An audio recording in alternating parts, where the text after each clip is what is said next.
अच्छा, मुझे लोग कहते हैं कि यार आप मुसलमान हैं। मैं कि बेशक। तो कि यार मुसलमान होकर आप गाय को माता क्यों कहते हो? मैंने कहा यार प्रश्न तो तूने ठीक किया, लेकिन जवाब भी ठीक ही होगा। जब वो मुझसे पूछा गया कि आप गाय को माता क्यों कहते हो, तो मैंने कहा हम किसान के पुत्र हैं।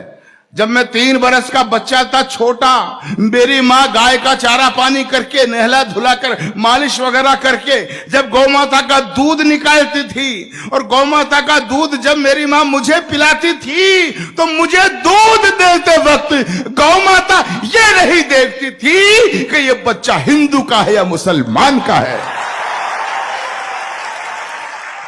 जब समान भाव से गौ माता मुझे दूध देती थी और मुझे कहते हुए ये फक्र होता है, उसी गौ माता का दूध जब मैंने पिया, मैं 56 किलो वजन में यूनिवर्सिटी में LLB करने गया, तो मित्रों आपको जानकर ये खुशी होगी, उसी गौ माता के दूध की वजह से मैं पूरे राजस्थान में कुश्ती का चैंपियन रहा हूं। यह मुझे फक्र है।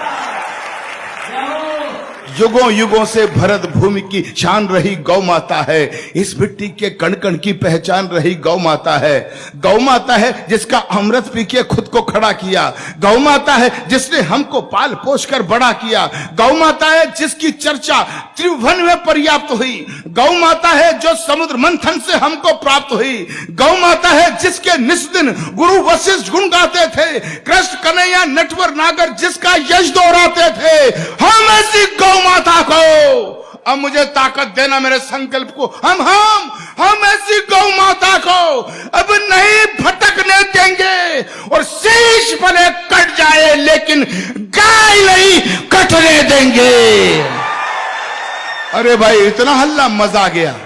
मैं तो समर्थन में पाकर गदगद हो गया, लेकिन इतनी कविता मैं रायबरेली में बोल रहा था पिछले महीनों, इतनी बोली कि मेरे समुदाय का एक आदमी आ गया टोपी ओढ़कर, जालीदार बनियान पहनकर, हाथ में चारू छुरा लेकर, बोला, चाकू छुरा लेकर बोला, अच्छा मियां गाय को माता कहेगा, गाय की अवध्य की बात करेगा, अगर दोबारा बोला तो तेरी जुबान काट ली जाएगी, तुझे गोली मार दी जाएगी।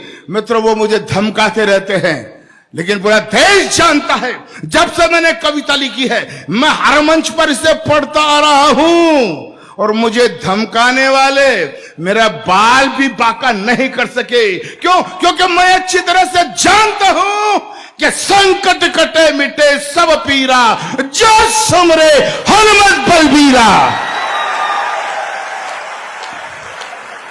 जिस आंगन में गाय नहीं वो घर भूतों का डेरा है। जिस आंगन में गाय नहीं रहता घनघोर अंधेरा है, और जिस आंगन में गाय नहीं वो घर भूतों का डेरा है। अरे जिस आंगन में गाय नहीं, अगली पंक्ति में समर्थन देना, जिस आंगन में गाय नहीं यमदूत वहां पर हंसते हैं, और जिस आंगन में गाय बंधी हो देव वहां जा बसते हैं। भाई मजा आ गया इस गौ माता की कविता को इतनी शिद्दत से आप सुन रहे हैं कि जिस आंगन में गाय नहीं रहता घनघोर अंधेरा है। जिस आंगन में गाय नहीं वो घर भूतों का डेरा है। जिस आंगन में गाय नहीं यमदूत वहां पर हंसते हैं। तो जिस घर में गौ माता हो वो घर फूले वो फलता है। जिस घर में गौ माता हो खुशियों का दीपक जलता है। जिस घर में गौ माता हो उस घर के भाग संवर जाते। गाय पूंछ को पकड़ लोग वैतरणी पार उतर जाते। तो गौधन का वध करने वाले, गौधन का वध करने वाले द्रोही कंस कहते हैं, और गौपालक के घर में बंसी नटवर शाम बजाते हैं।